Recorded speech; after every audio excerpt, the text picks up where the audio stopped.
गुरुनी एकादशी के पावन उपलक्ष्य पर भगवान श्री कृष्ण द्वारा अर्जुन को एक ऐसा ज्ञान प्रदान कर रहे हैं जिस ज्ञान के माध्यम से हजारों हजारों लाखों लाखों व्यक्ति भव से तर गए।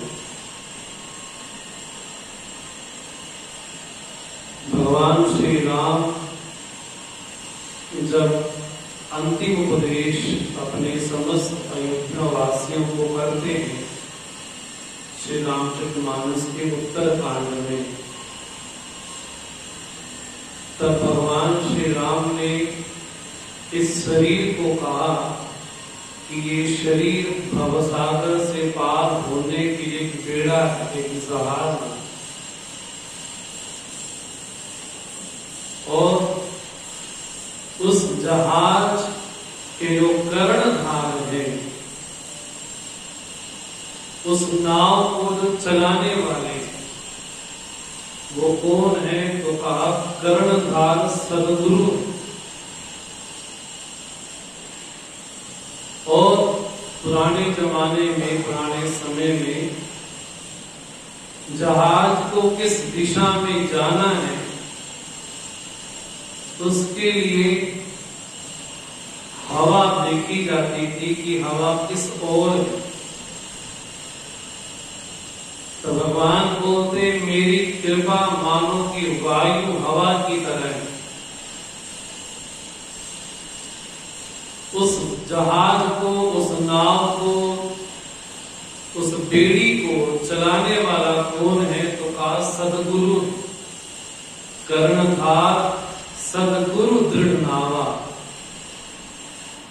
इस नाव को चलाने वाले हमारे कर्णधार, हमारे सदगुरु।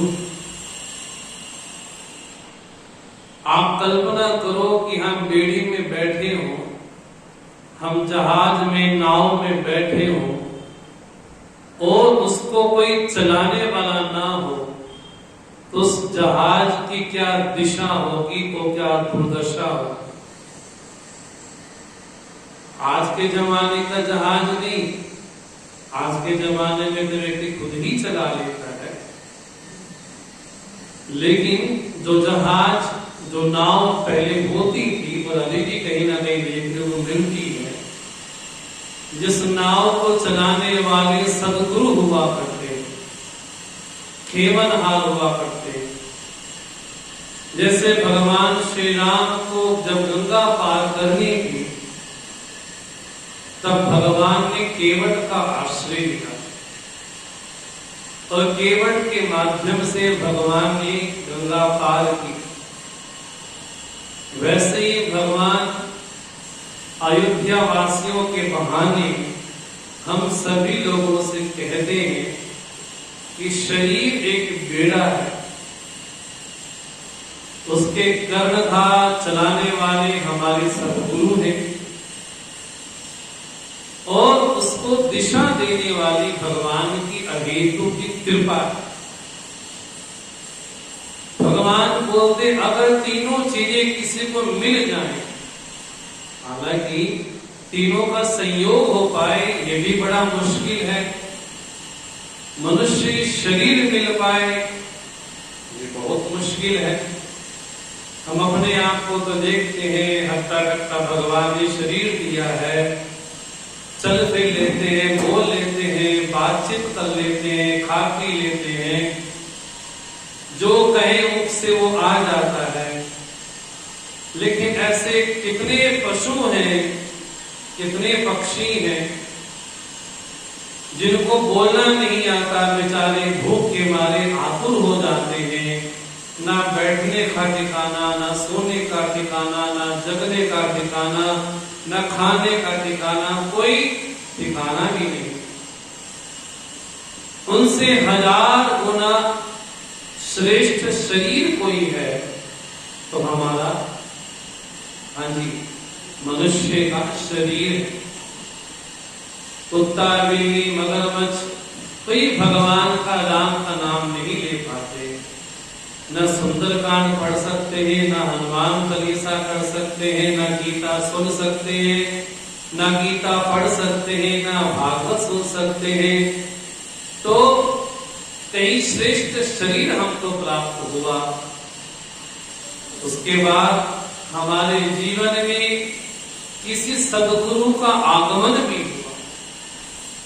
मैं समझता हूं कि जितने लोग आप यहाँ पर बैठे हैं, आपको किसी न किसी गुरु का, किसी न किसी सदगुरु का अपने जीवन में, हाँ जी, आश्रय, उनकी सन्निधि, उनका संग अवश्य मिला होगा। तीसरा, भगवान की कृपा है कि हम बैठ करके गीता श्रवण कर सकते हैं। भगवान की कृपा है इस समय बैठ करके हम भागवत सुन सकते हैं।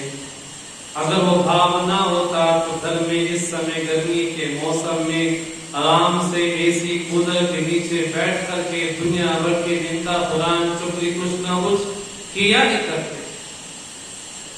तो तीनों शरीर चीजों प्राप्त होने के बाद भगवान श्री राम बोलते हैं, जो न तरई भवसागर नर समाज अस पाई। भगवान श्री राम अयोध्या वासियों से कहते हैं, जो न तरई भवसागर नर समाज अस पाई। अस पाई मैंने शरीर भी मिल गया, सदगुरु भी मिल गए और भगवान की कृपा भी मिल गई। उसके बाद भी अगर कोई नहीं करता है तो उसके बारे में भगवान कहते हैं, जो न तरई भवसागर नर समाज अस पाई, सो कृत निंदक मंदमती आत्महान गति जाए। अगर शरीर भी प्राप्त हो गया, सदगुरु भी प्राप्त हो गए, भगवान ने दिशा भी दे दी, उसके बाद भी जो नहीं करता है तो भगवान कहते हैं सो कृत, वो कृतघ्न है। कृतघ्न मैंने किए हुए को जो भूल जाए उसको बोलते कृतघ्न है। बचपन से लेके अब तक हमारा शरीर इतना बड़ा हो गया, न जाने ट्रकों के ट्रक हमने अनाज खाली कर दिए। हमको तो लगता है कि 2 रोटी खाई, लेकिन नाप तोल के देखा जाए बचपन से अब तक हमने ट्रकों के ट्रक अनाज के भंडार खाली कर दिए। बचपन से अब तक हजारों टैंक पानी पी गए। बचपन से अब तक न जाने कितने फल खा लिए। बचपन से अब तक हजारों टन दूध भी पी लिया, लेकिन जिसने दिया उसको जो भूल जाए उसको बोलते कृतघ्न है। तो भगवान बोलते सो कृत निंदक, वो निंदनीय है, मंदमती, वो मूढ़मती है, और अंतिम भगवान बोलते आत्महान गति जाई। उसको वो गति प्राप्त होती है जहां जीवन में अंधकार ही अंधकार है।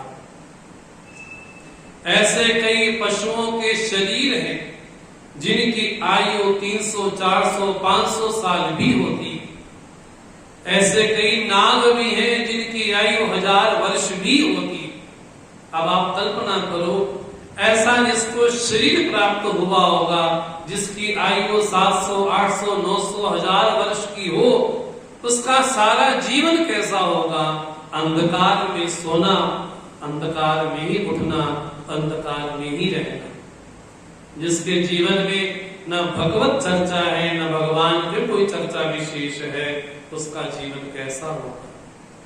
भगवान जब कृपा करते हैं और अर्जुन सरीखे, अर्जुन जैसे शिष्य को जब भगवान अपना दिव्य उपदेश देते हैं, तब भगवान साथ साथ ये भी कहते हैं कि जब जब हमारे जीवन में अधर्म बढ़ता है, अर्थात जब जब हम अपने जीवन में अपने कर्तव्यों को भूल जाते हैं, जब समाज में चारों ओर केवल एक ही डंका हो, क्या चोरी करो, बेईमानी करो, उसके बिना जीवन नहीं चल सकता। पहले लोग क्या करते थे, अरे झूठ बोलोगे तो भगवान देखेंगे, भगवान क्या सोचेंगे, झूठ बोल रहे। और आज बोलते हैं झूठ नहीं बोलेंगे तो जिएंगे कैसे। जीने के लिए झूठ बोलना पड़ता है, असत्य भाषण करना पड़ता है। ये हमारे जीवन में जो कुसंग आ गया, मान्यता आ गई, वो कैसी आ गई, बोले मान्यता आ गई हमारे जीवन में। जब जब अधर्म बढ़ा और जब जब संतों पर, महापुरुषों पर, भक्तों पर विपत्ति आई, कष्ट आए, तब तब भगवान बोलते हैं कि मैंने प्रण लिया हुआ है क्या, यदा यदा हि धर्मस्य ग्लानिर्भवति भारत अभ्युत्थानमधर्मस्य तदात्मानं सृजाम्यहम्।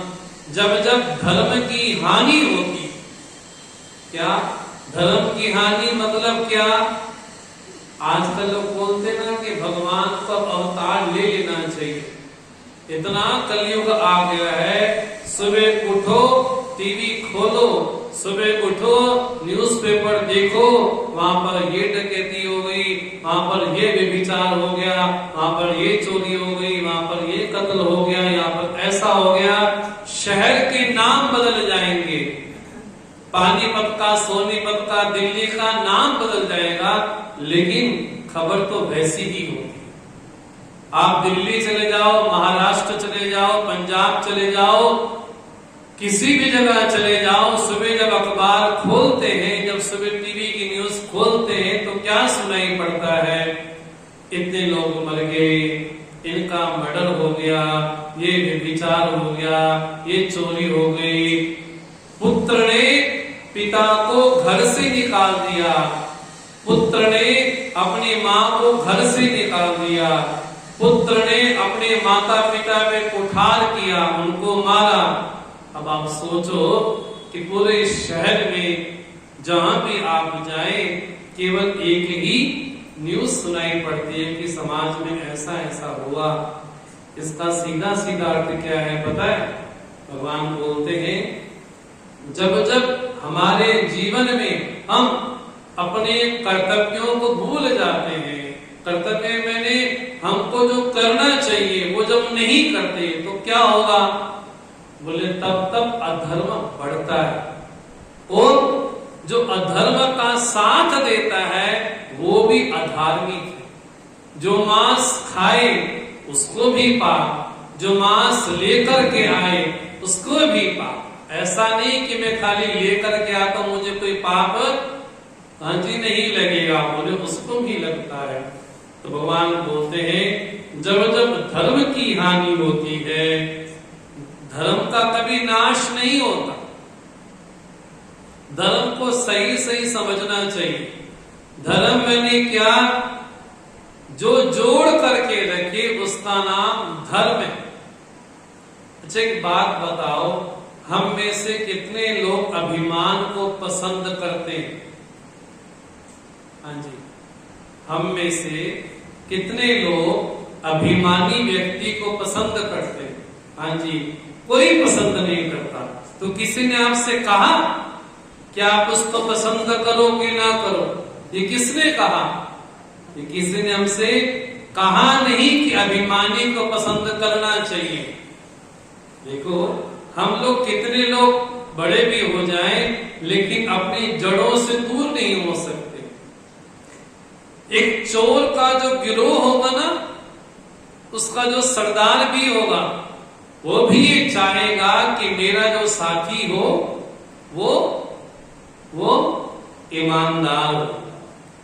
तो चोरी में भी हम क्या सोचते हैं कि मेरा जो साथी हो वो कैसा हो? हाँ जी, ईमानदार हो। बोले वहां पर भी सच्चाई चलती है। इसका मतलब है झूठ को कोई पसंद नहीं करता, झूठ को कोई पसंद नहीं करता, अभिमानी व्यक्ति को कोई पसंद नहीं करता। अगर हमें पता चल जाए ये बंदा बड़ा अभिमानी है, उसको हम पसंद नहीं करते। भगवान बोलते हैं जब जब जीवन में धर्म की हानि होती है, मतलब जब जब हम भूल जाएं कि हमें प्रकृति ने बहुत कुछ दिया है, जब जब भूल जाएं कि हमको माता पिता ने, संतों ने, महापुरुषों ने बहुत कुछ दिया है, उनको जब भूल जाएं तो समझना चाहिए कि जीवन में अब अधर्म बढ़ गया है। अब लोग बोलते हैं इतना अधर्म बढ़ गया है, अब तो भगवान को अवतार ले लेना चाहिए। हमारे पुराणों में तो कहा गया अभी तो कलयुग छोटा सा नन्हा सा बालक है जिसकी आयु 4,32,000 वर्ष हो। कितनी? 4,32,000 वर्ष जिसकी कलयुग की आयु हो। अभी तो नन्हा सा केवल 5,500 का नन्हा सा खेलता बोलता बच्चा है। अब बताओ, जिस नन्हे बच्चे की आयु 5,500 कलयुग की हो, जिसका रूप ऐसा है, जिसका बचपना ऐसा है, उसकी जवानी कैसी होगी? तब क्या होगा? बोले आज तो हम गीता सुन रहे, आज तो हम मंदिर जा पा रहे, आज तो कहीं भागवत सुन पा रहे, आज तो टीवी खोलो कुछ न कुछ आपको सुनाई पड़ जाएगा, कभी गीता, कभी उपनिषद, कभी रामायण, कभी शिव महापुराण, कुछ ना कुछ सुनाई पड़ जाएगा। अभी आप जिस जगह बैठे आसपास कई मंदिरों में कई सत्संग भी हो रहा होगा, लेकिन जब कलयुग अपनी जवानी पर आएगा, जब अपने चरम पर होगा, तब क्या होगा? बोले भगवान पे कोई विश्वास नहीं करेगा। तब गीता, उपनिषद, वेद, पुराण, शास्त्रों पे कोई विश्वास नहीं करेगा। तब क्या होगा? बोले चारों ओर चोरी का, ठगों का, झूठ का जमाना होगा, चारों ओर अधर्म ही अधर्म होगा, व्यभिचार ही व्यभिचार होगा। बोले तब क्या होगा? बोले तब धर्म पूरी तरह से शिथिल हो जाएगा, कम हो जाएगा, लोगों में धर्म की चर्चा सुनाई नहीं पड़ेगी। आज हम बड़े भाग्यशाली हैं कि हम गीता सुन पा रहे हैं। आने वाले 100-200 साल के बाद ये कल्पना करना मुश्किल हो जाएगा कि कोई गीता सुनने वाला नहीं, सुनाने वाला भी हो। हाँ जी, सुनने वाले भी खत्म हो जाएंगे धीरे धीरे, वो सुनाने वाले भी, हाँ जी, वो भी धीरे धीरे समाप्त प्राय हो जाएंगे। तब क्या होगा? बोले कली अपने चरम पर होगा। अब आप देखो, जब भगवान श्री राम थे तब रावण भी था, तब कुंभकर्ण भी था, तब रावण ऋषियों को कितना दंड देता था, कितना अत्याचार करता था, तब भी अधर्म बढ़ रहा था। जब भगवान ने अवतार लिया उस समय दुशासन भी था, दुर्योधन भी था, शकुनी भी था, जरासंध भी था, शिशुपाल भी था। बोले तब भगवान के अवतार के समय में भी बोले ऐसे दुष्ट लोग थे। इसलिए भगवान बोलते हैं जब जब धर्म की हानि होती है, अधर्म बढ़ता है, तब तब मैं अवतार लेता हूं। और मेरा अवतार लेना वैसा है कि बिना जन्म हुए मेरा अवतार होता है। जब भगवान श्री राम का अवतार हुआ तो भगवान चतुर्भुज रूप में आए। भगवान जब कृष्ण अवतार में आते हैं तब भगवान चतुर्भुज रूप में आते हैं, शंख चक्र गदा पद्म लेकर के धारण करके आते हैं। तब संत महापुरुष देवी देवता आकर के भगवान की स्तुति भी करते हैं। उसके बाद भगवान मानुषी लीला करते हैं। कौन सी लीला? मानुषी लीला करते हैं। तो भगवान अवतार क्यों लेते हैं? तो कहा विप्र धेनु सुर संत हित लीन मनुज अवतार। किनके लिए भगवान ने अवतार लिया? विप्र, धेनु, सुर, संत, ये चारों कौन है? बोले चारों चार पुरुषार्थी प्रतीक हैं। धर्म, अर्थ, काम और मोक्ष। विप्र, धेनु, सुर, संत, ये चारों के चारों कौन है? बोले जीवन के चार पुरुषार्थ हैं। धर्म, अर्थ, काम, मोक्ष, इनकी पूर्णता के लिए भगवान अवतार देते हैं। विप्र, धेनु, सुर, संत, हित, लीन, मनुज अवतार। भगवान ने मनुष्य का शरीर धारण किया।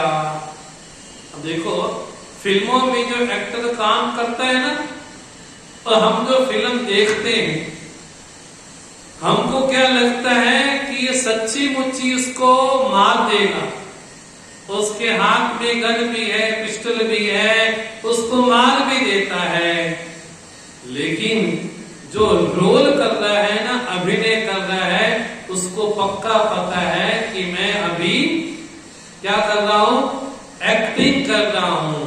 अभी मैं इसको वास्तव में मार नहीं रहा हूं। बोले भगवान भी कैसे हैं? बोले मनुष्य शरीर में आने के बाद भी भगवान कैसे हैं? बोले अपने रूप में एक जैसे हैं भगवान।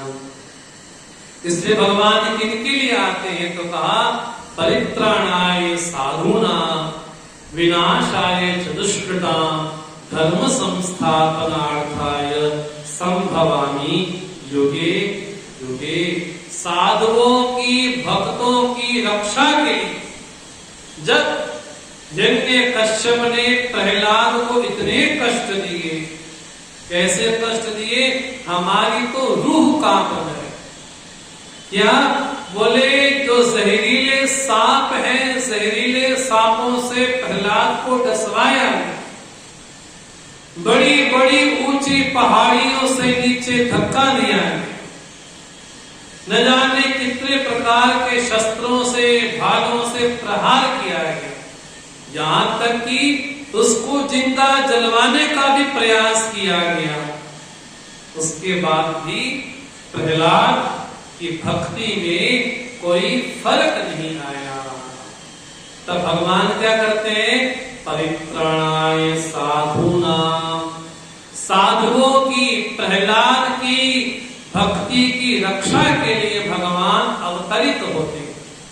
दूसरा, विनाशाय च दुष्कृतां, जो दुष्ट लोग हैं, जिनका समाज में अति बल हो गया, ऐसे दुष्टों का विनाश करने के लिए देखो भगवान की भ्रिकुटी मात्र से प्रलय हो जाती है। क्या भगवान संकल्प कर दे और सृष्टि का प्रलय हो जाए, लेकिन उसके बाद भी भगवान रावण को, कुंभकर्ण को मारने के लिए नहीं आते। किसके लिए आते हैं? बोले वो तो बहाना है। आते किसके लिए हैं? भगवान शबरी के लिए आते हैं, भगवान अहिल्या के लिए आते हैं, भगवान अर्जुन के लिए आते हैं। इसलिए भगवान को आने के लिए कोई बहाना चाहिए, भगवान को तारने के लिए कोई बहाना चाहिए। इसलिए क्या बोलते हैं? तारा है सारा जमाना, प्रभु हमको भी तारो। तारा है सारा जमाना, प्रभु हमको भी तारो। कोई तो करके बहाना, प्रभु हमको भी तारो। कोई तो करके बहाना, प्रभु हमको भी तारो। हमने सुना है तूने शबरी को तारा, हमने सुना है तूने शबरी को तारा, प्रभु हमें क्यों विसारा। शबरी को तारा प्रभु, बेरों का लेके बहाना, प्रभु हमको भी तारो। बेरों का लेके बहाना, प्रभु हमने सुना है तूने केवट को तारा। हमने सुना है तूने केवट को तारा, प्रभु हमें क्यों विसारा।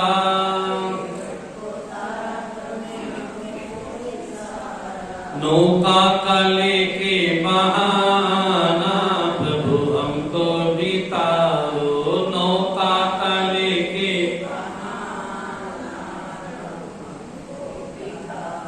तारा है सारा जमाना प्रभु हमको भी तारो, तारा है सारा।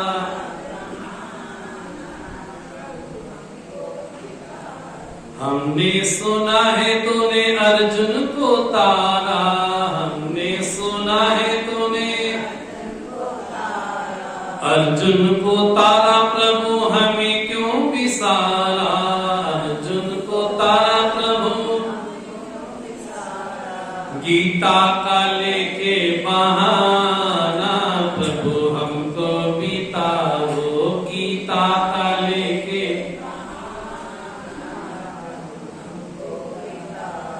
तारा है सारा जमाना प्रभु हमको भी तारो, तारा है सारा।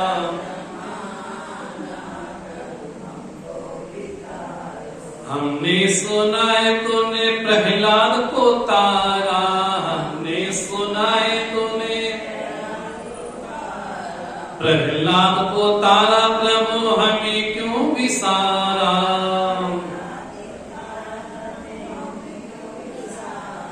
खंबे का लेके बहाना प्रभु हमको भी तारो, खंबे का लेके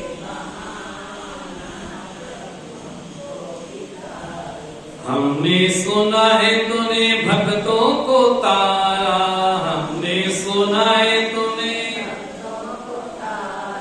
भक्तों को तारा प्रभु हमें क्यों विसारा, भक्तों को तारा संकट का लेके बहाना प्रभु हमको भी तारो,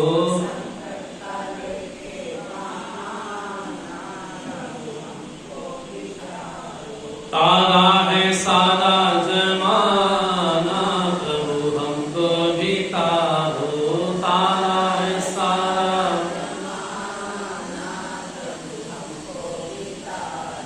कोई तो करके बहाना प्रभु हमको भी तारो, कोई तो करके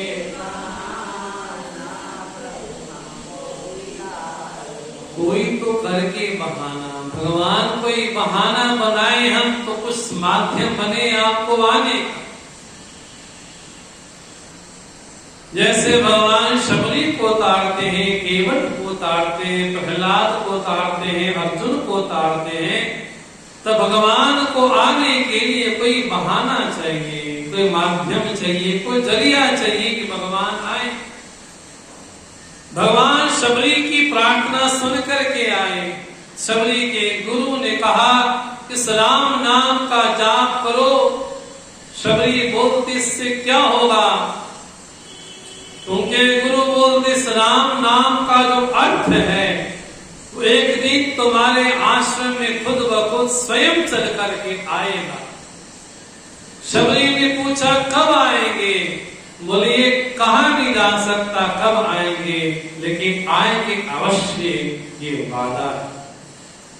शबरी ने अपने गुरु की बात स्वीकार कर ली और प्रत्येक दिन ऐसा कोई दिन नहीं गया जिससे वे उठ करके अपने आश्रम में झाड़ू नहीं बुहारती।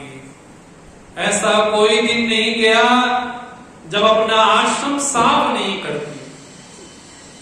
ऐसा कोई दिन नहीं गया जब भगवान के लिए फल तोड़ करके नहीं लाए।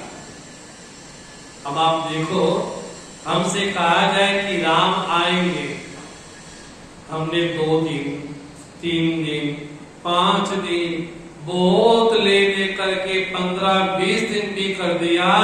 21वें दिन आकर के हमारा मन बोलता है पता नहीं रब आसी कि ना आसी, पता नहीं रब आसी कि ना आसी। जो ना आया तो सारी मेहनत मेरी बेकार गई। वो आएगा कि नहीं आएगा ये भी नहीं पता। उनके भरोसे बैठिए। मन कह देगा कि नहीं आएंगे। अगर 21वें दिन को पार कर दिया तो समझना चाहिए कि मन हमारा दास बन गया। और जब 21वें दिन आकर के मन बोल दे कि राम नहीं आना, फिर मन हमारा मालिक हो गया और हम मन के दास हो गए। शबरी ने न दिन देखा, न दोपहर देखी, न पतझड़ देखा, न गर्मी देखी, न सर्दी देखी, न तूफान देखा। हर रोज भगवान की प्रतीक्षा करती है। हम कितना भगवान की प्रतीक्षा कर लेंगे? दो चीजें होती है, एक होती है आशा, एक होती है प्रतीक्षा। क्या आशा में पता नहीं आएंगे कि नहीं आएंगे, प्रतीक्षा में पता है आएंगे, कब आएंगे ये नहीं पता, लेकिन आएंगे तो जरूर। तो अर्जुन तो शबरी भगवान श्री राम की आशा नहीं करती है, क्या करती है? प्रतीक्षा करती है। भगवान ने शबरी को भी तारा, भगवान ने अहिल्या को भी तारा, भगवान ने केवट को भी तारा, भगवान ने निषाद राज को भी तारा, भगवान ने त्रिजटा को भी तारा, भगवान ने विभीषण को भी तारा।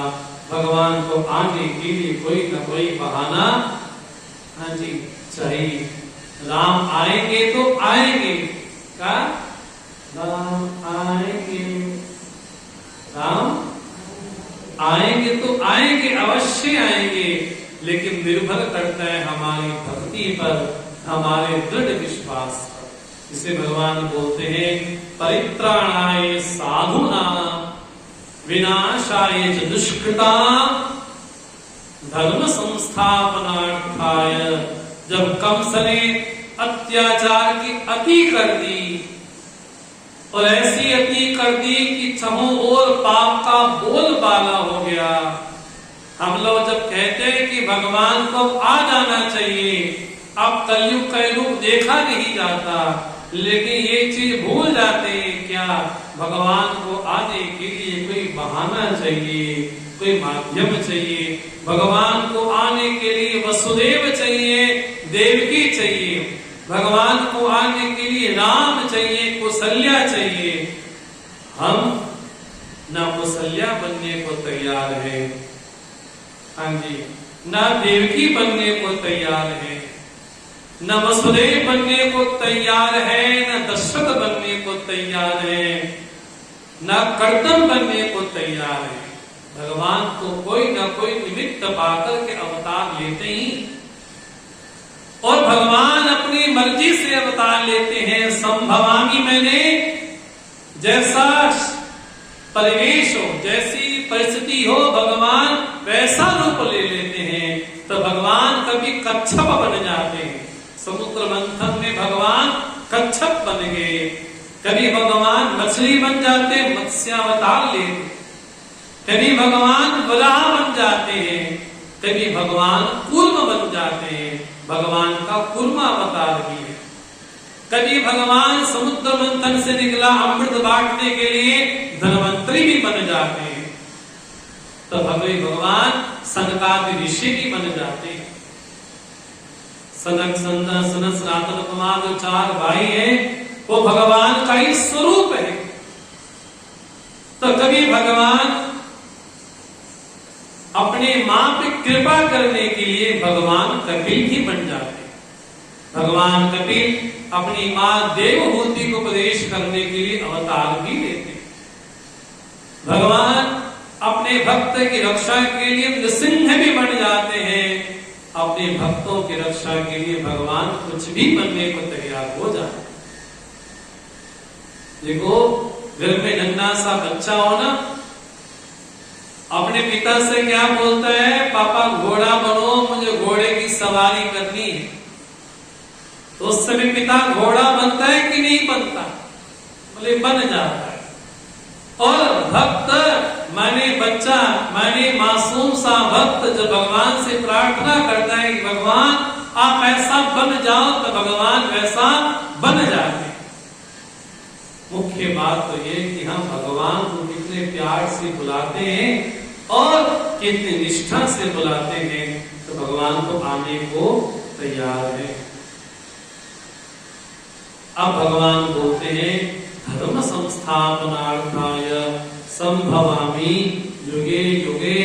जब हम अपने जीवन में धर्म को सही सही समझ लें, धर्म मैंने क्या, बोले धर्म मैंने जब जीवन कैसा हो, बोले भगवान के प्रति समर्पित तो समझना चाहिए कि अभी हम धर्म के रास्ते पे चल रहे हैं।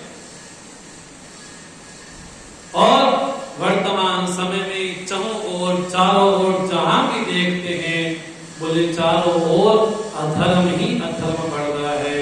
लेकिन साथ ही साथ आप जैसे जो भक्त हैं, भगवान विवश हो जाते हैं अपने भक्त पे कृपा करने के लिए। दो शब्द हैं, कभी मन में आए तो सोचना है इसको, यथा पिंडे तथा ब्रह्मांडे। जो पिंड में है वो ब्रह्मांड में भी है। अगर हम पिंड में इस शरीर में रह करके भगवान से प्रार्थना करते हैं तो भगवान कली काल में भी आते हैं। भगवान कल की अवतार लेंगे वो तब लेंगे, लेकिन वर्तमान समय में आप कभी वृंदावन जाइए, ऐसे ऐसे संत मिलेंगे जो भगवान से बैठ कर के बातें करते हैं। आप इस समय कभी अयोध्या जाइए, आप इस समय कभी काशी विश्वनाथ जाइए, आपको लगेगा इन संतों के चरणों की तो धूल के बराबर भी नहीं है। इस समय जिस समय 2024 में हम जी रहे हैं, उस समय में भी ऐसे ऐसे संत दुर्लभ हैं जो भगवान के साथ बातें करते। ब्रह्मलीन पूज्यपाद स्वामी अखंडानंद जी महाराज वृंदावन वाले, वो मंच से कहा करते थे, बोले मैंने इन्हीं आंखों से कृष्ण कन्हैया को देखा है, इन्हीं आंखों से। ऐसे कितने संत महापुरुष हुए हैं जिन्होंने इसी कली काल में, इस साल 2 साल में, 50-20 साल में भगवान के साक्षात दर्शन किए। और दूर कहां जाएं, जिनकी रामचरितमानस हम पढ़ते हैं गोस्वामी तुलसीदास जी की, उनका जन्म भी केवल 500-600 साल पुराना ही। ऐसे गोस्वामी तुलसीदास जी को दर्शन प्राप्त हुआ सबसे पहले श्री हनुमान जी महाराज का। वो भी किसके माध्यम से? प्रेत के माध्यम से। प्रेत के माध्यम से हनुमान जी का दर्शन प्राप्त हुआ। और जब गोस्वामी जी ने कहा हनुमान जी मुझे अपने प्रभु जी के दर्शन करने हैं, तब भगवान श्री राम लखन दोनों आते हैं। और जब तुलसीदास जी पहचानने में कई सकुचा जाते हैं, तब बोलते हैं चित्रकूट के घाट पर भई संतन की भीड़, तुलसीदास चंदन से तिलक देत रघुवीर। ये चुपाई बोले इसी कलिकाल की, इसी कलिकाल में सूरदास जी हुए, भले ही प्रज्ञा चक्षु थे, लेकिन वो सारी सृष्टि को देखने वाले थे। इसी कलिकाल में बड़े बड़े संत हुए, रमण महर्षि हुए। इसी कलिकाल में रामकृष्ण परमहंस हुए। इस कलिकाल में हजारों संत पूर्व में भी हुए और वर्तमान में भी, जिन्होंने भगवान का दर्शन इस रूप में किया है। चाहे गणेश के रूप में किया हो, चाहे शिव के रूप में किया हो, चाहे राम के रूप में किया हो, चाहे कृष्ण के रूप में किया हो, चाहे शिव के रूप में किया हो। बोले आज भी ऐसे संत हैं जिन्होंने भगवान का दर्शन किया। इसको बोलते था पिंडे। बोले जहां हमारे हृदय में भक्ति हो, हम भगवान का दर्शन इन्हीं आंखों से, इन नेत्रों से कर भी सकते हैं। और ब्रह्मांड में जब चहु और पाप का बोलबाला हो जाए, उस समय पृथ्वी गौ का रूप ले जाती है और गौ का रूप लेकर के कहती है कि मेरे संकटों को आप टाल दो, अब मेरे से पापियों का भार सहन नहीं होता। तब भगवान आश्वासन देते हैं कि मैं आऊंगा। तो भगवान कभी नृसिंहावतार में आते हैं, तब भगवान कभी कपिल रूप में आते हैं, लेकिन भगवान के दो पूर्ण अवतार हुए, एक राम अवतार और दूसरा कृष्ण अवतार। ये भगवान के दो पूर्णावतार हैं। पूर्णावतार मैंने बचपन से लेकर के लीला समाप्ति तक जो जो भगवान ने लीलाएं करनी है, भगवान ने सारी लीलाएं भी की और भगवान ने चरित्र भी की। भगवान श्री राम स्वयं अभिषेक होना है, लेकिन सुबह सूचना प्राप्त होती है कि आपको वन भेजा जाएगा, आपको राज्य जाना है। 1-2 दिन के लिए नहीं, आपको राज्य छोड़ के 14 वर्ष के लिए वनवास में रहना है। उसके बाद भी राम जी अपनी माता के, अपने पिता के कितने आज्ञाकारी, तब भी भगवान की त्रिकुटी में, भगवान के माथे में कोई शिकन तक नहीं आया कि अभी मेरा अभिषेक होना है, राज्याभिषेक होना है, लेकिन अभी अभी मुझे वन को जाने को कहा गया। ये भगवान का चरित्र है।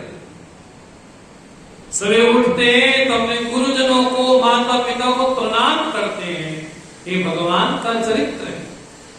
जब अपने मित्रों से मिलते हैं तो गले मिलते हैं, ये भगवान का चरित्र है, कैसे जिया जाए। इसलिए भगवान बोलते हैं धर्म संस्थापनार्थाय संभवामि युगे युगे। अर्जुन मानो भगवान से पूछता है, भगवान आप इतने जब दुष्टों को मारते हो, हाँ जी, जब आप असुरों को मारते हो, दुष्टों को मारते हो, तब कि आपको कर्मों का फल नहीं मिलता? क्योंकि हम तो ये सुनते आए हैं कि जो कर्म करता है उसको फल प्राप्त जरूर होता है। सत्कर्म का फल हमेशा सुख होता है और दुष्ट कर्म का फल हमेशा दुख होता है। तो भगवान, अगर आप असुरों को मारते हैं तो क्या आपको उन कर्मों का फल नहीं भोगना पड़ता? बोले ना। बोले क्यों? तब भगवान गीता के 4थे अध्याय का 9वां नंबर श्लोक बोलते हैं, क्या? जन्म कर्म च मे दिव्यम। आपने गीता आपने ली आज, है ना? गीता के 4थे अध्याय का 9वां नंबर श्लोक है। बड़ा प्यारा श्लोक, बहुत प्यारा श्लोक। तो बड़े प्यारे हैं, सारे जो भगवान के मुख से आ जाए वो श्लोक प्यारा ही होता है। भगवान बोलते हैं जन्म कर्म च मे दिव्यम एवं यो वेत्ति तत्त्वतः त्यक्त्वा देहं पुनर्जन्म नैति मामेति सोऽर्जुन। 4था अध्याय 9वां नंबर श्लोक। जन्म कर्म च मे दिव्यम एवं यो वेत्ति तत्त्वतः त्यक्त्वा देहं पुनर्जन्म नैति मामेति सोऽर्जुन। जन्म कर्म च मे दिव्यम एवं यो वेत्ति तत्त्वतः त्यक्त्वा देहं पुनर्जन्म नैति मामेति सोऽर्जुन। हे अर्जुन, मे जन्म कर्म च दिव्यम, मेरा जन्म लेना और मेरे कर्म दोनों कैसे हैं? बोले दिव्य हैं। दिव्य मैंने अप्राकृत है। जैसे हम सभी का जन्म माता पिता के माध्यम से होता है, लेकिन भगवान कैसे हैं? बोले अजन्मा होने के बाद भी जन्म लेते हैं। क्या? अजन्मा होने के बाद भी जन्म लेते हैं। ये भगवान का दिव्य शरीर है। हमारा आपके जैसा कोई हाड़ मांस का शरीर नहीं है। इस हाड़ मांस के शरीर में तो व्याधियां हैं, रोग हैं, बहुत कुछ है। लेकिन भगवान का जो शरीर है वो कैसा है? भगवान का शरीर अप्राकृत है, माया में शरीर है। हमारे इस शरीर में तो विकार भी आते हैं, और भगवान का शरीर जो होता है उसमें कोई विकार नहीं आते। हाँ जी, भगवान का जो विग्रह है, विग्रह भगवान का वैसा ही है। आप कभी तिरुपति बालाजी जाइए, भगवान के जो केश है ना, वो केश वास्तविक है, नकली नहीं है बाजार वाले। तिरुपति बालाजी में भगवान के जो बाल है ना, वो वास्तव में जैसे होते हैं, जैसे हम लोगों के बाल ना केश हैं, वैसे तिरुपति बालाजी के केश वैसे ही है जैसे सबके नहीं होते। हाँ, कोई बाल बाजार से लेकर के आए हो, चिपकाए हो, ऐसा नहीं। भगवान के विग्रह पे आज भी पसीना आता। कल्पना करो कि आज भी इस कली काल में जब हम जी रहे हैं, उस कली काल में तिरुपति बालाजी भगवान साक्षात विराजमान है। हाँ जी, तो भगवान का शरीर कैसा है? बोले दिव्य है। दिव्य मैंने 5 भूतों से नहीं बना हुआ। हम सभी लोगों का शरीर तो पंचभूतों से बना हुआ है, लेकिन भगवान का शरीर, हाँ जी, पंचभूतों से नहीं बना हुआ। अगर पंचभूतों से बना होता तो कब का नष्ट हो गया होता। भगवान के आज कोई भी दर्शन करना चाहे, आज भी इस कली काल में भी भगवान उस रूप में दर्शन देते हैं जिस रूप में भक्त चाहता है। इसलिए भगवान का जन्म भी कैसा है? बोले दिव्य है। जब भगवान का अवतरण हुआ तो भगवान ने सबसे पहले आकर के काल की शुद्धि, पंचभूतों की शुद्धि, अतः सर्वगुणोपेता काला परम शोभना। जब भगवान आते हैं तो जल की, वायु की, पृथ्वी की, अग्नि की, आकाश तत्व की शुद्धि करते हैं। जब भगवान श्री राम आते हैं, मध्य दिवस अति शीत न घामा, गोस्वामी तुलसीदास जी बोलते हैं, जब भगवान श्री राम आते हैं दोपहर के ठीक 12 बजे, वो समय कैसा है? हाँ जी, सुख स्पर्श। भगवान का जो स्पर्श है वो कैसा है? जो वायु को भगवान शुद्ध करते हैं, पवित्र करते हैं, अपने आने से पहले ही शुद्ध कर देते हैं। ये भगवान का जन्म लेना भी कैसा है? बोले दिव्य है। भगवान कहाँ आते हैं? बोले कैद खाने में आते हैं, लेकिन कैद खाने में आने से पहले कहाँ आते हैं? कहाँ? बोले भगवान चतुर्भुज रूप में आते।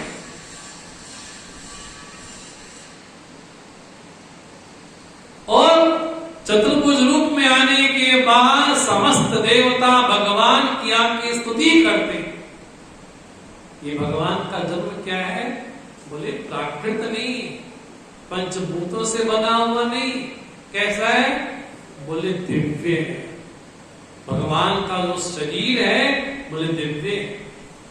आप कभी त्रिवेंद्रम जाइए, आप भगवान का जो विग्रह है ना, पद्मनाभ मंदिर कभी आप गए होंगे दक्षिण भारत में। बोले भगवान आज भी उस रूप में लेते हैं जैसे क्षीर सागर में लेटते हैं। भगवान क्षीर सागर में जिस तरह से भगवान लेते हैं ना, बोले आज भी पद्मनाभ मंदिर में भगवान स्वरूप में ही विराजमान।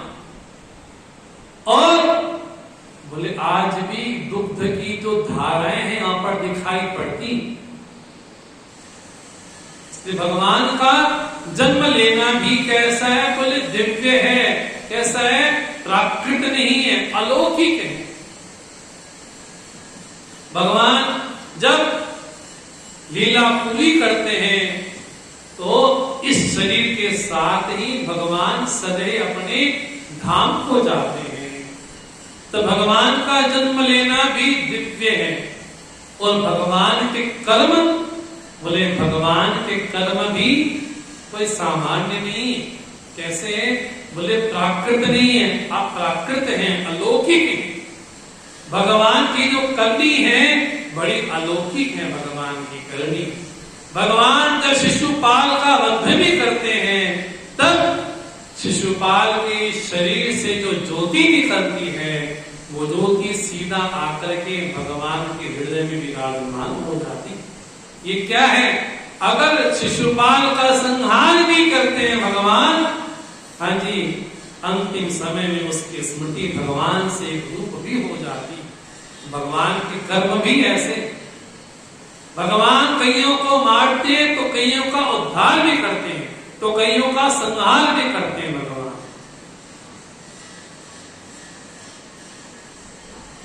इस रूप में भगवान का अवतार हुआ। इसलिए बोलते हैं भगवान जन्म कर्म चमे दिव्यम, मेरा जन्म लेना और मेरे कर्म दोनों कैसे हैं? बोले दिव्य हैं। अगर मैं कोई कर्म करता हूं उस कर्म से मैं बंधता नहीं। जैसे कई लोग बोल देते हैं क्या कि भगवान ने बाली को छिप करके मारा, इसलिए अगले जन्म में आकर के व्याध ने चुपके से भगवान के पांव पर बाण चलाया। लोग बोलते भगवान को भी कर्मों की सजा मिली। बोले ना, ये श्लोक क्या बोल रहे? भगवान बोलते मेरा कर्म और मेरा जन्म दोनों दिव्य हैं। हमारा आपका जन्म किसके कारण होता है? कर्म फल भोगने के लिए। हमने पूर्व जन्म में कोई अच्छे कर्म किए, बुरे कर्म किए, उन फल को भोगने के लिए हमारा आपका जन्म होता है। और अभी जो कर रहे हैं ना, अगले जन्म की तैयारी साथ साथ हम कर भी रहे हैं। हाँ जी, जैसे दूध उबालने आप रखो गैस और दूध उबल जाए, ऊपर से ठंडा दूध और डाल दो, अब क्या होगा? बोले अभी और उबलेगा। फिर ठंडा दूध और डाल दो, अब क्या होगा? बोले और काम शुरू हो गया। बोले वैसे ही हमको तो शरीर प्राप्त हुआ था पुराने कर्मों का फल भोगने के लिए, लेकिन हम उसमें और नई नई चीजें, हाँ जी, डालते रहते हैं और डालते रहते हैं। अगले 1, 2, 3, 4, 5, 20 जन्मों की तैयारी इसी जन्म में कर लेते हैं। हमारा आपका जन्म तो, हाँ जी, कर्मों को भोगने के लिए हुआ, लेकिन भगवान का अवतार कर्म भोगने के लिए नहीं है। भगवान का अवतार फल भोगने के लिए नहीं है। किसके लिए है? बोले साधुओं की, भक्तों की रक्षा के लिए, दुष्टों का विनाश करने के लिए भगवान का जन्म और भगवान के कर्म। भगवान जब अनेक प्रकार की लीलाएं करते हैं, हाँ जी, तो लीला के माध्यम से भगवान क्या करते हैं? बोले भगवान अपना वास्तविक जो स्वरूप है उसको दर्शाते। अब भगवान जो बात बोल रहे हैं वो समझने में बड़ी कठिन सी लगती है। क्या? भगवान बोलते मेरे जन्म को और मेरे कर्म को जो वास्तव में जान लेता है, क्या? एवं यो वेति तत्वता, जो वास्तव में ये जान लेता है कि मेरा जन्म लेना माया के कारण है, माया के हम अधीन हैं, लेकिन माया उसके अधीन है। भगवान माया को वश में करके शरीर धारण करते हैं।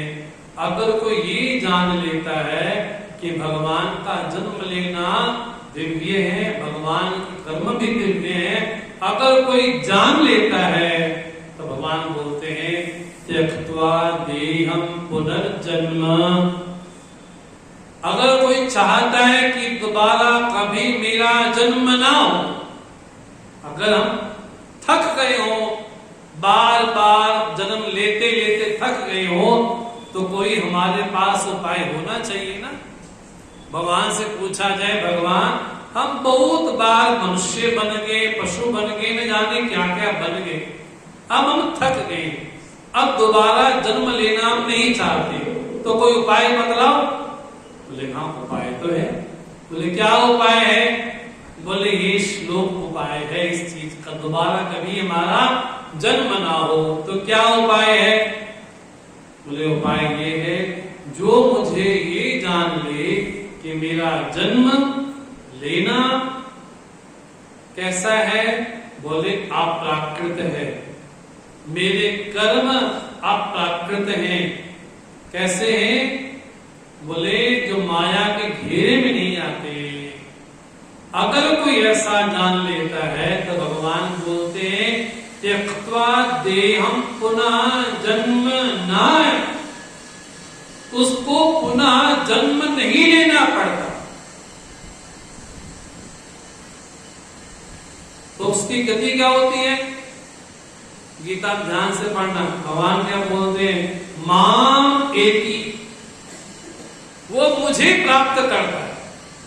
मतलब जब हम ये जान ले क्या कि भगवान का जन्म लेना और भगवान के कर्म दोनों कैसे हैं, अलौकिक हैं, अगर कोई ऐसा जान लेता है, मतलब भगवान को उस रूप में जान लेता है, मतलब अपने में और भगवान में जब एक रूप हो जाते हैं, उसको कहा जाता है व्यक्ति जीवन मुक्त हो गया।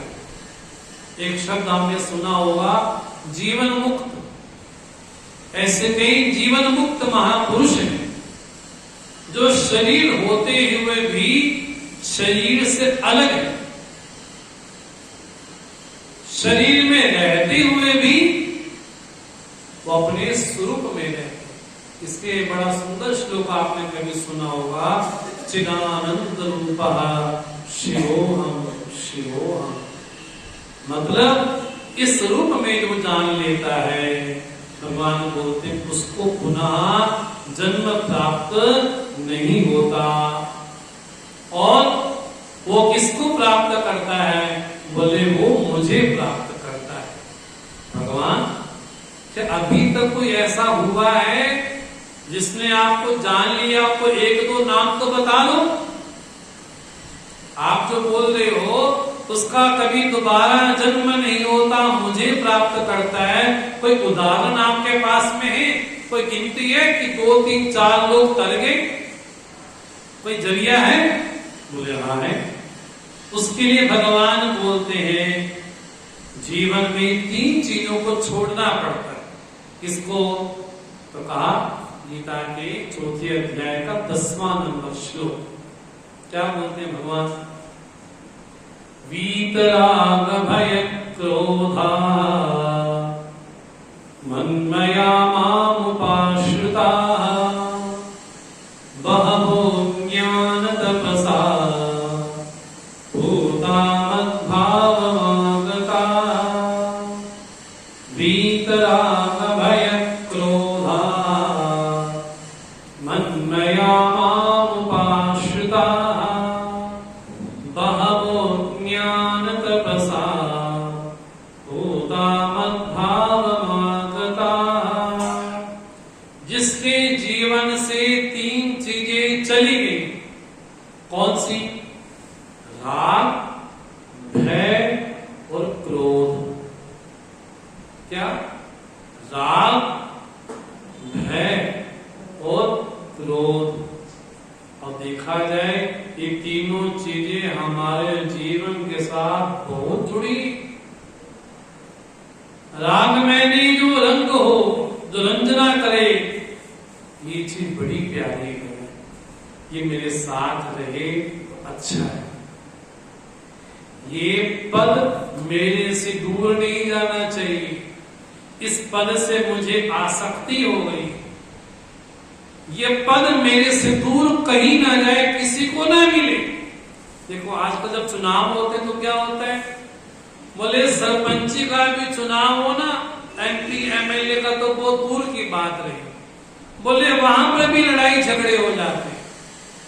छोटा सा वार्ड मेंबर बनना होता है, हाँ जी, गली मोहल्ले का, बोले वहां पर भी क्या हो जाता है, बोले ये फल तो मुझे मिलेगा और किसी को नहीं मिलेगा, बस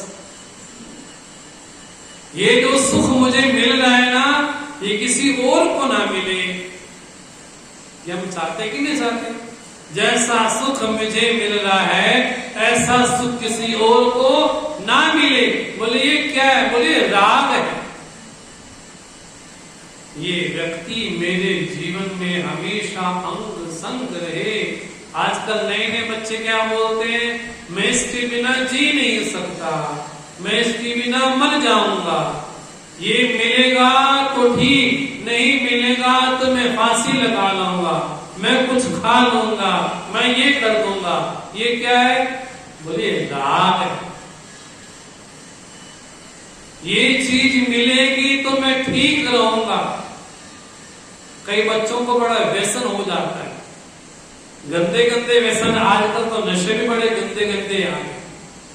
उनको नहीं मिलता, उनको लगता है कि हमारे प्राण चले जाएंगे, एडिक्शन हो जाए। जैसे पहले नशा किसी न किसी चीज का होता था, है ना, किसी को शराब का, किसी को गंदे गंदे नशे होते थे।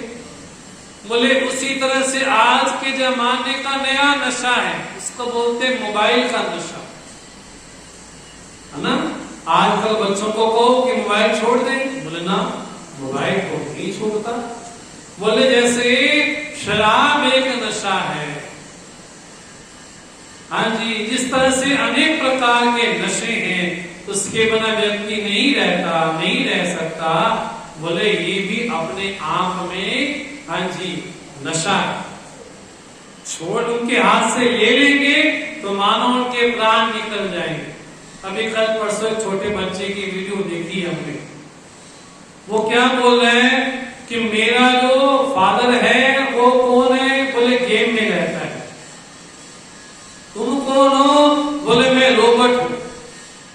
मतलब उस गेम में इतना डूब गया बच्चा, इतना डूब गया, उसको समझ ही नहीं आ रही कि मेरे माता पिता कौन है, मैं कौन हूं। उस गेम को सब कुछ मानने लग गया। बोले ये क्या है? बोले ये भी राग है। ये चीज मिल जाए तो मैं सुखी हो जाऊंगा, ये चीज हमेशा मेरे पास बनी रहे, किसी और को ना मिले। ये क्या है? बोले राग है। हमारे जीवन में दो डाकू हैं, दो शत्रु हैं। कौन है? एक है राग, एक है द्वेष। इस चीज को बड़े प्यार से समझिएगा। जिसके साथ आज हमको राग है, कल उसके साथ संभावना है द्वेष भी होगा। जिस बंदे के बिना आज हम नहीं रह सकते, ऐसा भी दिन आएगा उस बंदे का नाम सुनना भी हम पसंद नहीं करें। आप एक व्यक्ति की 99 खूबियां बोलो, है ना। एक व्यक्ति की 99 खूबियां हैं, लेकिन एक कमी के कारण वो सारी 99 इसी काम के लिए है। ये क्या है? बोले राग है। तो जहां राग होगा, उस वस्तु को, उस संबंध को, उस पद को अगर कोई लेने को तैयार हो जाएगा तो क्या होगा? बोले भय होगा। दूसरा शब्द क्या है? राग, भय। क्या भय? ये पद किसी और के पास ना जाए, ये संपत्ति किसी और को ना मिले, ये घर किसी और को ना मिले। ये क्या है? बोले भय बना हुआ, डर बना हुआ है। और जहां भय आता है वहां पर क्रोध भी आता है। हाँ जी, अगर कोई चीज लेने को मना कर दे, उसके साथ हमें क्या होता है? बोलते क्रोध भी आ रहा है। तो भगवान बोलते हैं ये तीनों चीजें हमारे जीवन के साथ जुड़ी हुई और इनसे जो परे हो जाता है और जो मेरे पर आश्रित हो जाता है, ऐसे हजारों हजारों लोग क्या बोलते हैं, बहवा ज्ञान तपसा पूता मद्भाव मांगता, ऐसे हजारों हजारों लोग संत महापुरुष भक्तजन मुझे प्राप्त कर चुके।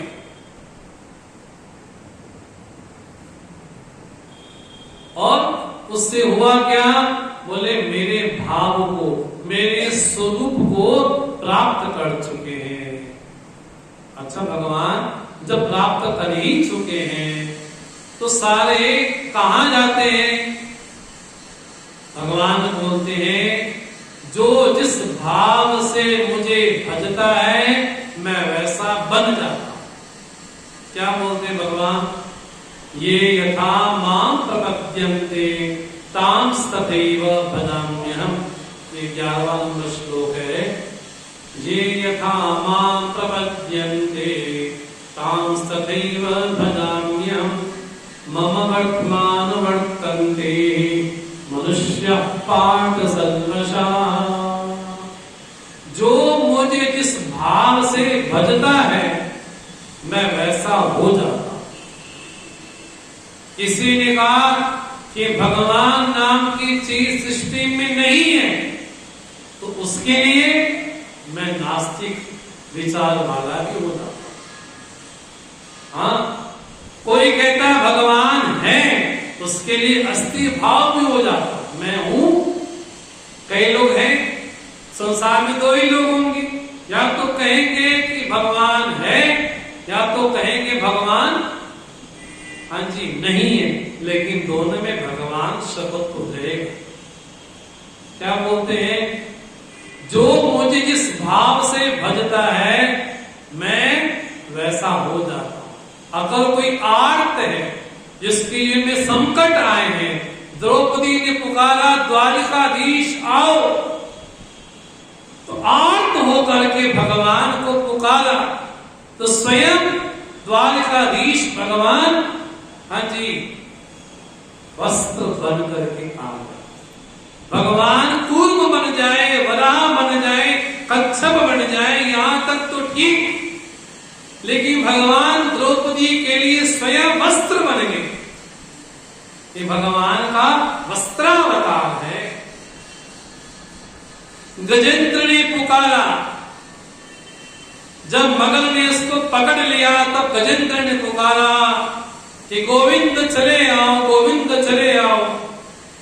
तब गजेंद्र की प्रार्थना सुनकर के गजेंद्र बड़ा आर्त हो गया है। आर्त भाव से जब गजेंद्र ने पुकारा तब भगवान स्वयं गरुड़ से पहले ही पहुंच गए। ये कौन है? ये यथा मां प्रपद्यन्ते, जो मुझे जिस भाव से भजता है मैं वैसा हो जाता। दुर्वासा ऋषि 10,000 शिष्यों के साथ पहुंचते हैं जहां पर युधिष्ठिर 5 पांडव द्रौपदी के सहित हाँ जी कुंती सहित उस वन में है। दुर्वासा ऋषि बोलते भूख बहुत लगी है, खिलाओ भोजन। युधिष्ठिर है, बोले अपने धर्म में अड़िग है, बोले जो आपकी आज्ञा। और दुर्वासा ऋषि बोलते हैं हम स्नान करके आते हैं, कुछ समय बाद आते हैं। इतने में द्रौपदी पुकारती कि प्रभु आओ। तब भगवान आते हैं, बोले द्रौपदी भूख लगी है, कुछ खिला दो, कुछ खिला दो, कुछ खिला दो, बहुत तेज भूख लगी है। बोले घर में कुछ है नहीं, सारे बर्तन मांज लिए, कुछ भी नहीं बचा है। बोले कुछ तो होगा, बोले कुछ बचा ही नहीं। बोले दिखाओ बर्तन दिखाओ, उसमें एक कई चावल का दाना बचा था। भगवान ने ग्रहण किया तो मानो भगवान ने कहा सारा विश्व आज कैसा तृप्त हो जाए। तो भगवान ने यहाँ पर ग्रास ग्रहण किया तो वहां पर 10,000 शिष्यों के से दुर्वासा ऋषि को डकार आने लगे। बोले अब तो पेट में जगह ही नहीं बची है। ये क्या है? ये यथा मां प्रपद्यन्ते, जो मुझे जिस भाव से भजता है, भगवान बोलते हैं उसके भाव को वैसा बना देता हूं।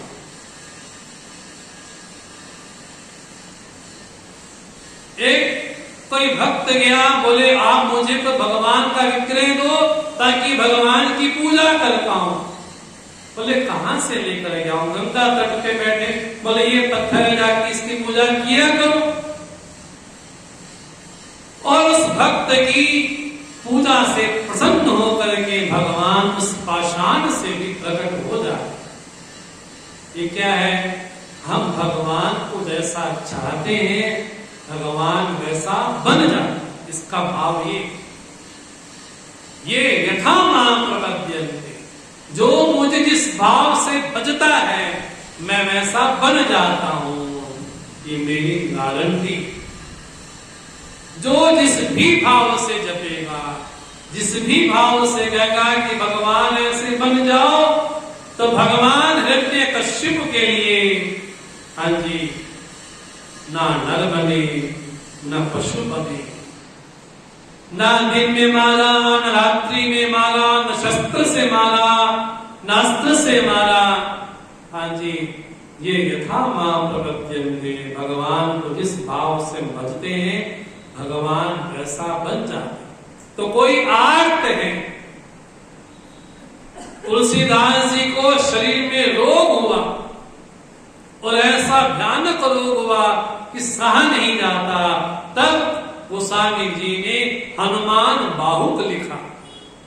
हनुमान बाहुक लिखते लिखते लिखते उनका जो शरीर का रोग था, जो पीड़ा थी, कष्ट था, भाव था, वो दूर हो गया।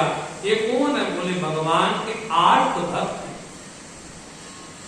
एक भगवान के अर्थार्थी भक्त होते, अर्थार्थी यानी भगवान से कुछ चाहते हैं, मांगते हैं। लोग क्या बोलते हैं? भगवान से मांगना नहीं चाहिए। बोले मांगो, क्यों नहीं मांगना चाहिए? जब जगत से मांग सकते हैं तो जगत पिता से क्यों नहीं मांग सकते? तो भगवान बोलते हैं अगर कोई आर्त है, अगर कोई संकट में है गजेंद्र की तरह, अगर कोई संकट में द्रौपदी की तरह, अगर कोई संकट में गोस्वामी तुलसीदास जी की तरह, अगर कोई संकट में है, इस रूप में भी वो भगवान बोलते हैं मैं उस रूप को वैसा स्वीकार कर लेता हूं। कोई अर्थार्थी है, धन चाहता है, बोले लक्ष्मी जी के पाठ करता है, श्री सूक्त का पाठ करता है, तिरुपति बालाजी जाता है, बद्रीनारायण जाता है, बोले भगवान मुझे धन चाहिए, मेरी फैक्ट्री यहाँ बड़ी हो जाए, फिर 2 फैक्ट्री बन जाए, 3 फैक्ट्री लग जाए। जब 2 की 3 फैक्ट्री हो जाती है तो क्या होता है? क्या होता है? बोले मैंने भगवान से वैष्णो देवी गया, मैं मन्नत मांगी कि मेरा ये काम हो जाए, मैं वापस आऊंगा। जब उसकी मन्नत पूरी हो जाती है, हाँ जी, दोबारा जब जाता है ना वो, बोले वो पहले वाला भाव नहीं होता। अब उसकी आंखों में आंसू होते हैं। अब उसको लगता है कि मैं शुक्राना करके आऊं, धन्यवाद करके आऊं कि माँ आपने मेरी प्रार्थना स्वीकार कर ली। घर में संतान नहीं थी तो संतान हो गई, धन नहीं था धन हो गया। बोले ये कौन है? बोले जो चाहते हैं कि जीवन में धन आए, अर्थार्थी। तो कोई खराब नहीं है, अगर भगवान से मांगते हैं तो मिलता है। इनसे कोई अच्छे हैं, वो है जिज्ञासु। वो सोचते हैं कि जीव हमको कठिन समय में हमारा साथ देता। देखो घर में लड़की की शादी हो ना, आपको ज्यादा पता होगा। लड़के की शादी हो, कितना मन में होता है, झंझट होता है, कैसे होगा कैसे होगा कैसे होगा पता नहीं। लेकिन शादी के बाद अब सोचते हैं कि भगवान, मैं तो सोचा भी नहीं था कि वहां से भी सगन आ जाएगा, वहां से भी सहायता आ जाएगी, वहां से भी आ जाएगी। मैंने कभी सोचा ही नहीं था, बड़े आराम से हो गया। ये कौन है? बोले कोई एक परमात्मा है जो मेरे अंग संग है, जो मेरी प्रार्थना वैसा सुनता है। अगर चींटी भी अपने पैर में घुंघरू बांध ले, उसकी आवाज को भी वो सुनता है। हम तो नहीं, अगर चींटी कीड़ी अपने पांव में घुंघरू बांध ले, उसकी आवाज भी सुनाई पड़ जाती, कोई मुझे पुकार रहा है। तो भगवान अजामिल पे भी प्रसन्न हो जाते हैं। भगवान ध्रुव की भक्ति पे भी प्रसन्न हो जाते हैं। ये कौन है? ये भगवान के भक्त ही तो है। तो क्या बोलते हैं? जो मुझे जिस भाव से भजता है मैं वैसा हो जाता हूं, मैं वैसा बन जाता हूं। इसलिए सारी सृष्टि मुझे ही चाहती है।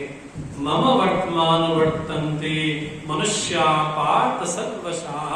सारी सृष्टि मुझे चाहती है। मुझे मैंने भगवान के तो नास्तिक है, उनको तो आपका नाम सुनना भी पसंद नहीं, मंदिर जाना पसंद नहीं, वो भी आपको कैसे चाहते हैं? भगवान ने कहा कि मेरा स्वरूप है आनंद। क्या? आनंद सुख रूप है मेरा स्वरूप। तो सारी सृष्टि क्या चाहती है? नास्तिक भी, आस्तिक भी, सज्जन भी, दुर्जन भी, पापी भी, पुण्यात्मा भी, दुष्ट भी क्या चाहते हैं? बोले आनंद चाहते हैं, सुख चाहते हैं। तो देखा जाए भगवान बोलते सारी सृष्टि सुख को चाहती है, आनंद को चाहती है, प्लस का मतलब मुझे ही चाहती है। दिखता होगा उसको कुछ और मिल रहा है। मानो कि मंदिर की बहुत लंबी लाइन या मंदिर है, मानो कि 2 किलोमीटर लंबी लाइन लगी हो और बाजार खुले हो, कोई बाहर का व्यक्ति आके देखेगा तो क्या कहेगा? लाइन में खड़े हो। लेकिन किसकी लाइन में खड़े हो? किस लगेगा तो मंदिर की लाइन में खड़े हैं। लेकिन कोई शराब की दुकान के बाहर भी खड़ा होगा, कोई फल की दुकान के बाहर भी खड़ा होगा, कोई मिठाई की दुकान के बाहर भी खड़ा होगा, लगेगा मिठाई की दुकान के बाहर खड़ा है, लेकिन खड़ा कहाँ है? वो भगवान के दर्शन के लिए खड़ा है। इसलिए भगवान बोलते हैं आज हम अगर सुख भी चाहते हैं, आनंद भी चाहते हैं, तो सुख तो मेरा ही स्वरूप है। तो भगवान बोलते हैं सब मुझे ही चाहते हैं। अगर भगवान सब आपको चाहते हैं तो सारी आपकी उपासना क्यों नहीं करते? भगवान बोलते यही तो कमी है लोगों में। क्या? लोगों को चाहिए सुख, कैसा? चुटकी वाला। जैसे 2 मिनट में मैगी बनती है ना, बोले भगवान भी मिले, कैसे मिले? बोले चुटकी में मिल जाए। बोले चुटकी वाला जो सुख होता है ना तो मेरे पास नहीं। क्या है? बोले फिर देवी देवताओं के चक्रों में फिर वो पड़े रहते हैं, उनसे ले लिया, वहां से ले लिया, वहां से ले लिया। रब कुल मंगिया, जग कुल मंगिया, मंग मंग समा गवाया। एक नाम गुराम कुल मंगले, सारे दुख मिट जाएंगे। इस तरह से भगवान कहते हैं लोग मुझे चाहते तब तो बात ही अलग है। लेकिन भगवान क्या बोलते हैं? लोगों को सुख चाहिए। 2 मिनट का, आधे घंटे का, 3 घंटे की फिल्म देख ली, मानो तो जीवन में सब कुछ मिल गया। तो 3 घंटे वाला सुख तो फिर लोगों को आने ही मिल जाता। इससे मेरा सुख कैसे मिले? तो इसकी भगवान आगे चर्चा करते हैं। श्री कृष्ण गोविंद हरे मुरारे, नाथ नारायण वासुदेवा। श्री कृष्ण गोविंद हरे मुरारे, नाथ नारायण वासुदेवा। नाथ नारायण वासुदेवा, नाथ नारायण